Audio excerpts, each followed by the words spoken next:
अनुसूचित जनजाति, अन्य पिछड़ा वर्ग और अल्पसंख्यक समाज यानी कि SC, ST, OBC और माइनॉरिटी वर्ग के लोग अगर भाईचारा बना ले तो मैं लिख के देता हूं। आज मैं इस गांव में निकल के आया हूं और मैं चैलेंज करके कह रहा हूं, इस क्षेत्र में पहली बार आया हूं, लेकिन अनुभव के आधार पर कह सकता हूं कि इस क्षेत्र में जितने गांव पड़े हैं वो दलित पिछड़े वर्ग के गांव हैं, क्योंकि उन घरों की हालात बताती है कि 75 साल बाद भी वो गांव सुख सुविधा और संपन्न नहीं हो पाए हैं। ये मैंने अपनी आंखों से देखा।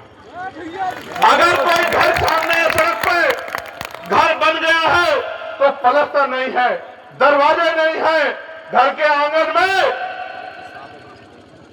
जो व्यवस्था है वो खुद बताती है कि इस परिवार का आदमी सुबह कमाने जाता है, तब शाम के टाइम बच्चों के पेट में रोटी और उनके लिए व्यवस्था होती है। ये किसकी देन है?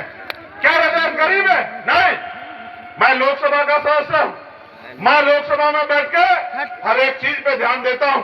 देश गरीब नहीं है, लेकिन इस देश का धन, इस देश की संपत्ति, इस देश की जमीन चंद मुट्ठी भर लोगों के हाथ में। जब तक धन धरती राजपाट का बराबर बराबर बंटवारा नहीं होगा, तब तक इस देश में सामाजिक न्याय नहीं हो सकता है। मेरी बात को आप याद रखिए। देश आजाद हुआ 15 अगस्त 1947 को, गौर करो।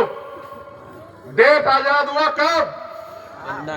जोर से बताओ, 1947। जोर से बताओ।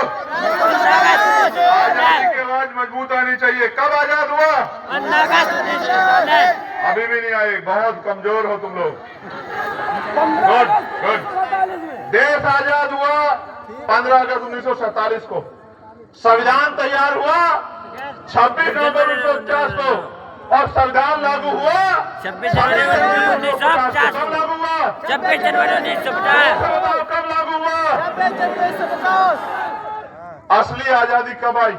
जब संविधान लागू हुआ और संविधान ने सुनिश्चित किया कि इस देश में कोई भी छोटा बड़ा नहीं, किसी को भी जाति के आधार पे, धर्म के आधार पे, स्थान के आधार पे भेदभाव